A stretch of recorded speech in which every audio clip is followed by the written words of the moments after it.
Shopping മാളുകളിൽ കൈകൾ തമ്മിൽ കൂട്ടിപ്പിടിച്ച് കണ്ണിൽ നോക്കി നടക്കുന്ന റൊമാൻറ്റിക് കപ്പിൾസിനെ കണ്ടിട്ടില്ലേ?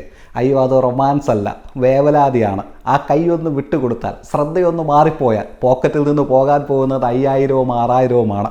വാങ്ങാൻ വന്ന സാധനം വാങ്ങിക്കഴിഞ്ഞാൽ എത്രയും പെട്ടെന്ന് കയ്യിൽ പിടിച്ച് വീട്ടിലെത്തിക്കുക എന്നുള്ളതാണ് ലക്ഷ്യം. ചിലർ ബലമായി തോളിൽ കൈയിട്ട് ചേർത്ത് പിടിച്ചുകൊണ്ട് പോകുന്നതും കാണാം. ക്രിസ്മസ് കാരോളിന് അണിഞ്ഞൊരുങ്ങി വന്ന് നിൽക്കുന്ന റൊമാൻറ്റിക് കപ്പിൾസിനെ കണ്ടിട്ട് നിങ്ങൾ അസൂയപ്പെട്ടിട്ടുണ്ടോ? കഴിഞ്ഞ വർഷം ഇട്ട ഡ്രസ്സ് ഒരു വട്ടം കൂടി ഇടാൻ പുരുഷന്മാർക്ക് മടിയൊന്നുമില്ല. പക്ഷേ ലേഡീസ് അതൊരിക്കലും ചെയ്യില്ല. നെവർ.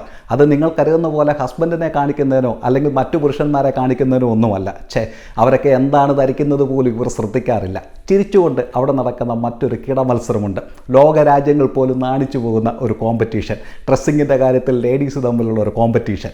തോക്ക് കൈവശം വെക്കുന്നതിനുള്ള അവകാശമുണ്ടായിരുന്നെങ്കിൽ പല സ്ഥലങ്ങളിലും വെടിവെപ്പ് നടന്നേരും. വെടിവെപ്പ്. പിന്നെ കൂട്ടുകാർക്കിടയിലും ജോലി സ്ഥലത്തുമൊക്കെ ഇരുന്ന് ടെക്സ്റ്റ് അയക്കുന്നത് പരസ്പരം പിരിഞ്ഞിരിക്കാൻ കഴിയാഞ്ഞിട്ടൊന്നുമല്ല.